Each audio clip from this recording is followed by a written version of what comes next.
আসসালামু আলাইকুম। গপ্প বাই কলি চ্যানেলে আজ আপনারা শুনবেন শরৎচন্দ্র চট্টোপাধ্যায়ের গল্প অভাগীর স্বর্গ। ঠাকুরদাস মুখুজ্জের বর্ষীয়সী স্ত্রী 7 দিনের জ্বরে মারা গেলেন। বৃদ্ধ মুখোপাধ্যায় মহাশয় ধানের কারবারে অতিশয় সঙ্গতিপন্ন। তার 4 ছেলে 3 মেয়ে। ছেলে মেয়েদের ছেলেপুলে হইয়াছে, জামাইরা, প্রতিবেশীর দল, চাকর বাকর, সে যেন একটা উৎসব বাঁধিয়া গেল। সমস্ত গ্রামের লোক ধুমধামে শবযাত্রা ভিড় করিয়া দেখিতে আসিল। মেয়েরা কাঁদিতে কাঁদিতে মায়ের 2 পায়ে গাঢ় করিয়া আলতা এবং মাথায় ঘন করিয়া সিন্দুর লেপিয়া দিল।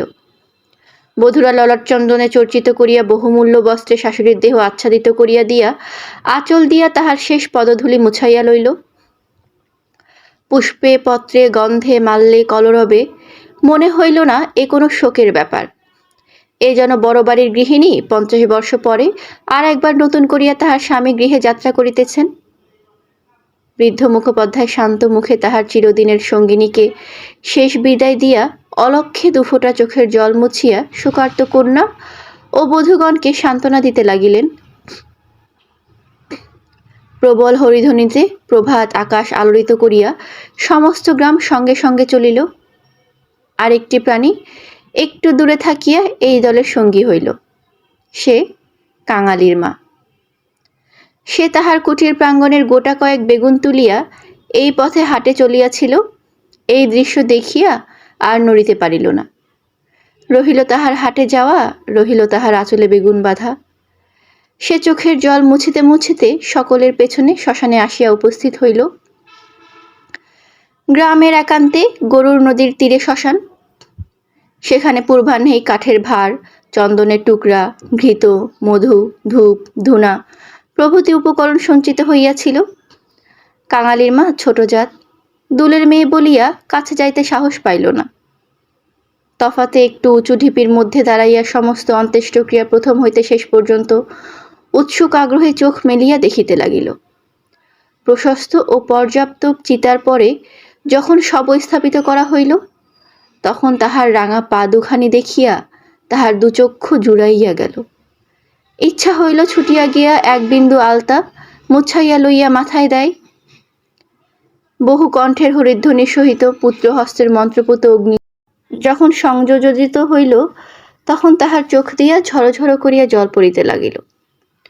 মনে মনে বারংবার বলিতে লাগিল, ভাগ্যি মানিমা, তুমি স্বর্গে যাচ্ছ, আমাকেও আশীর্বাদ করে যাও, আমিও যেন এমনই কাঙালির হাতের আগুনটুকু পাই।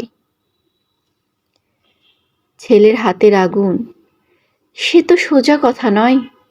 স্বামী, পুত্র, কন্যা, নাতি নাতনি, দাস দাসী, পরিজন, সমস্ত সংসার উজ্জ্বল রাখিয়া এই যে স্বর্গারোহণ, দেখিয়া তাহার বুক ফুলিয়া ফুলিয়া উঠিতে লাগিল। এই সৌভাগ্যের সে যেন আর ইয়ত্তা করিতে পারিল না। সদ্য প্রজ্বলিত চিতার অজস্র ধোঁয়া নীল রঙের ছায়া ফেলিয়া ঘুরিয়া ঘুরিয়া আকাশে উঠিতেছিল। কাঙালির মা ইহার মধ্যে ছোট্ট একখানি রথের চেহারা যেন স্পষ্ট দেখিতে পাইল। গায়ে তাহার কত না ছবি আঁকা, চূড়ায় তাহার কত না লতাপাতা জড়ানো। ভিতরে কে যেন বসিয়া আছে, মুখ তাহার চেনা যায় না, কিন্তু সিথায় তাহার সিঁদুরের রেখা, পদতল 2টি আলতায় রাঙানো। ঊর্ধ্বদৃষ্টে চাহিয়া কাঙালির মায়ের 2 চোখে অশ্রুধারা বহিতেছিল। এমন সময়ে একটি বছর 14-15 ছেলে তাহার আঁচলে টান দিয়া কহিল, হেতাই তুই দাঁড়িয়ে আছিস মা, ভাত রাঁধবি রে? মা চমকিয়া ফিরিয়া চাহিয়া কহিল, রাঁধব ক্ষণ রে। হঠাৎ ওপরে আঙুলি নির্দেশ করিয়া ব্যগ্র স্বরে কহিল, দেখ দেখ বাবা, বামুন মা ওই রথে চড়ে স্বর্গে যাচ্ছে। ছেলে বিস্ময়ে মুখ তুলিয়া কহিল, কই? ক্ষণকাল নিরীক্ষণ করিয়া শেষে বলিল, তুই খেপেছিস, ও তো ধোঁয়া। রাগ করিয়া কহিল, বেলা দুপুর বাজে, আমার খিদে পায় না বুঝি? এবং সঙ্গে সঙ্গে মায়ের চোখে জল লক্ষ্য করিয়া বলিল, বামুনদের গিন্নি মরছে, তুই কেন কেঁদে মরছিস মা? কাঙালির মার এতক্ষণে হুঁশ হইল। পরের জন্য শ্মশানে দাঁড়াইয়া এইভাবে অশ্রুপাত করায় সে মনে মনে লজ্জা পাইল। এমনকি ছেলের অকল্যাণের আশঙ্কায় মুহূর্তে চোখ মুছিয়া ফেলিয়া একটুখানি হাসিবার চেষ্টা করিয়া বলিল, কাঁদবো কিসের জন্যে রে? চোখে ঢোল লেগেছে বই তো নয়। হ্যাঁ, ঢোল লেগেছে বই তো না, তুই কাঁদতেছিলি। মা আর প্রতিবাদ করিল না। ছেলের হাত ধরিয়া ঘাটে নামিয়া নিজেও স্নান করিল, কাঙালিকেও স্নান করাইয়া ঘরে ফিরিল। শ্মশান সৎকারের শেষটুকু দেখা আর তার ভাগ্যে ঘটিল না। সন্তানের নামকরণকালে পিতামাতার মূঢ়তায় বিধাতা পুরুষ অন্তরিক্ষে থাকিয়া অধিকাংশ সময়ে শুধু হাস্যরস্য করিয়াই ক্ষান্ত হন না, তীব্র প্রতিবাদ করেন। তাই তাহাদের সমস্ত জীবনটা তাহাদের নিজের নামগুলোকেই যেন আমরণ ভ্যাংচাইয়া চলিতে থাকে। কাঙালির মার জীবনের ইতিহাস ছোট, কিন্তু সেই ছোট্ট কাঙাল জীবনটুকু বিধাতার এই পরিহাসের দায় হইতে অব্যাহতি লাভ করিয়াছিল। তাহাকে জন্ম দিয়া মা মরিয়াছিল, বাপ রাগ করিয়া নাম দিল অভাগী। মা নাই, বাপ নদীতে মাছ ধরিয়া বেড়ায়, তাহার না আছে দিন না আছে রাত। তবু যে কি করিয়া ক্ষুদ্র অভাগী একদিন কাঙালির মা হইতে বাঁচিয়া রহিল, সে এক বিস্ময়ের বস্তু। যাহার সহিত বিবাহ হইল তাহার নাম রসিক বাঘ। বাঘের অন্য বাঘিনী ছিল। ইহাকে লইয়া সে গ্রামান্তরে উঠিয়া গেল। অভাগী তাহার অভাগ্য ও পুত্র সন্তান কাঙালিকে লইয়া গ্রামেই পড়িয়া রহিল। তার সেই কাঙালি বড় হইয়া আজ 15ই পা দিয়াছে, সবেমাত্র বেতের কাজ শিখিতে আরম্ভ করিয়াছে। অভাগীর আশা হইয়াছে আরও বছরখানেক তাহার অভাগ্যের সহিত যুঝিতে পারিলে দুঃখ ঘুচিবে। এই দুঃখ যে কি, যিনি দিয়াছেন তিনি ছাড়া আর কেহই জানে না। কাঙালি পুকুর হইতে আচাইয়া আসিয়া দেখিল তাহার পাতের ভুক্তাবশেষ মা একটা মাটির পাত্রে ঢাকিয়া রাখিতেছে। আশ্চর্য হইয়া জিজ্ঞাসা করিল, তুই খেলি নে মা?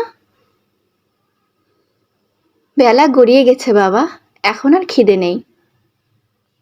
ছেলে বিশ্বাস করিল না, বলিল, না খিদে নেই বই কি, কই দেখি তোর হাড়ি। এই ছলনায় বহুদিন কাঙালির মা কাঙালিকে ফাঁকি দিয়ে আসিয়াছে। সে হাড়ি দেখিয়া তবে ছাড়িল। তাহাতে আর একজনের মতো ভাত ছিল।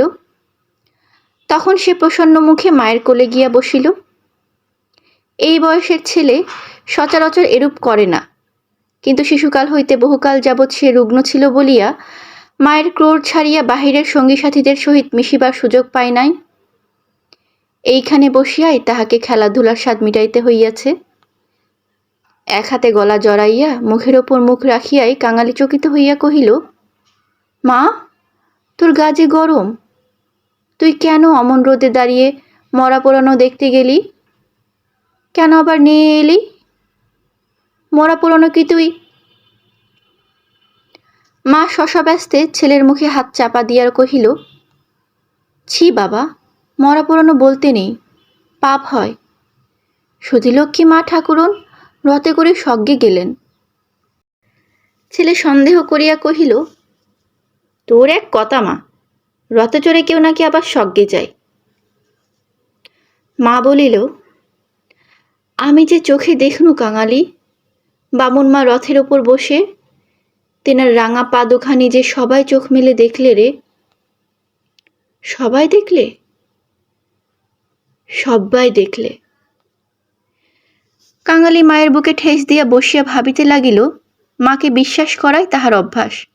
বিশ্বাস করিতেই সে শিশুকাল হইতে শিক্ষা করিয়াছে। সেই মা যখন বলিতেছে সবাই চোখ মেলিয়া এত বড় ব্যাপার দেখিয়াছে, তখন অবিশ্বাস করিবার আর কিছু নাই। খানিক পরে আস্তে আস্তে কহিল, তাহলে তুইও তো মা স্বর্গে যাবি।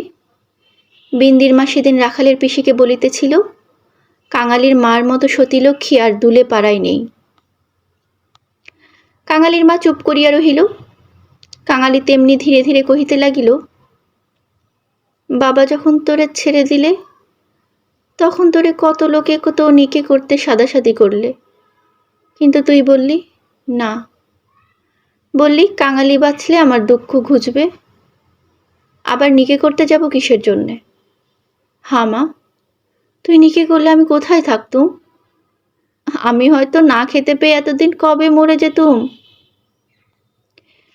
মা ছেলেকে দুই হাতে বুকে চাপিয়া ধরিল। বস্তুত সেদিন তাহাকে এই পরামর্শ কম লোকে দেয় নাই, এবং যখন সে কিছুতেই রাজি হইল না, তখন উৎপাত উপদ্রব তাহার প্রতি সামান্য হয় নাই।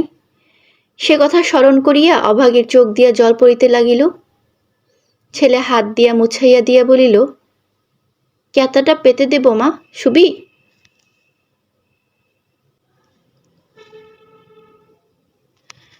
মা চুপ করিয়া রহিল। কাঙালি মাদুর পাতিল, কাঁথা পাতিল, মাচার উপর হইতে ছোট বালিশটি পাড়িয়া দিয়া হাত ধরিয়া তাহাকে বিছানায় টানিয়া লইয়া যাইতে মা কহিল, কাঙালি, আজ তোর আর কাজে গিয়ে কাজ নেই। কাজ কামাই করিবার প্রস্তাব কাঙালির খুব ভালো লাগিল, কিন্তু কহিল, জলপানির পয়সা দুটো তো তাহলে দেবে না মা? না দিককে, আই তোকে রূপকথা বলি। আর প্রলুব্ধ করিতে হইল না। কাঙালি তৎক্ষণাৎ মায়ের বুক ঘেঁষিয়া শুইয়া পড়িয়া কহিল, বল তাহলে। রাজপুত্তুর, কোটালপুত্তুর আর সেই পক্ষীরাজ ঘোড়া, অভাগী রাজপুত্র, কোটালপুত্র আর পক্ষীরাজ ঘোড়ার কথা দিয়া গল্প আরম্ভ করিল।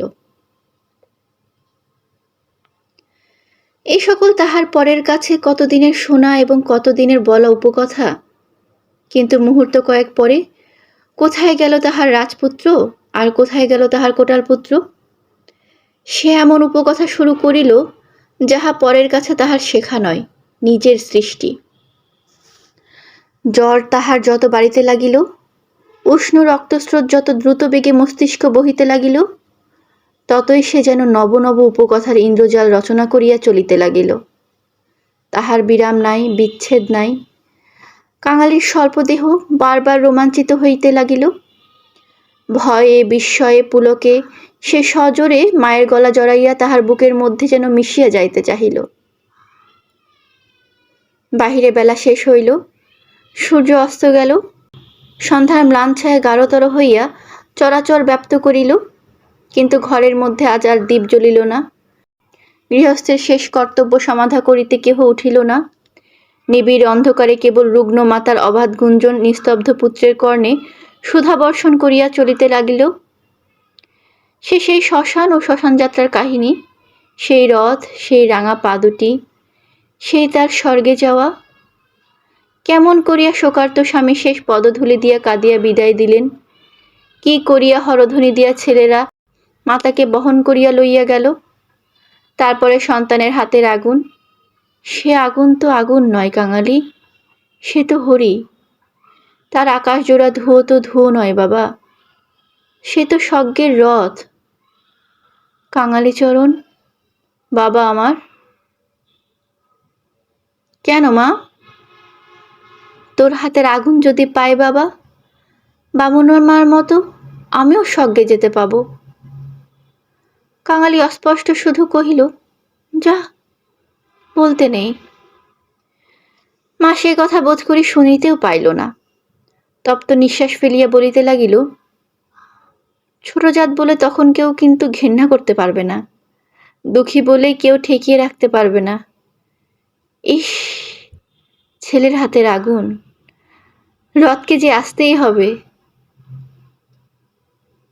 ছেলে মুখের উপর মুখ রাখিয়া ভগ্ন কণ্ঠে কহিল, বলিস নে মা, বলিস নে, আমার বড্ড ভয় করে। মা কহিল, দেখ কাঙালি, তোর বাবাকে একবার ধরে আনবি, অমনি যেন পায়ের ধুলো মাথায় দিয়ে আমাকে বিদায় দেয়, অমনি পায়ে আলতা, মাথায় সিঁদুর দিয়ে। কিন্তু কে বা দেবে? তুই দিবি? না রে কাঙালি, তুই আমার ছেলে, তুই আমার মেয়ে, তুই আমার সব। বলিতে বলিতে সে ছেলেকে একবার বুকে চাপিয়া ধরিল।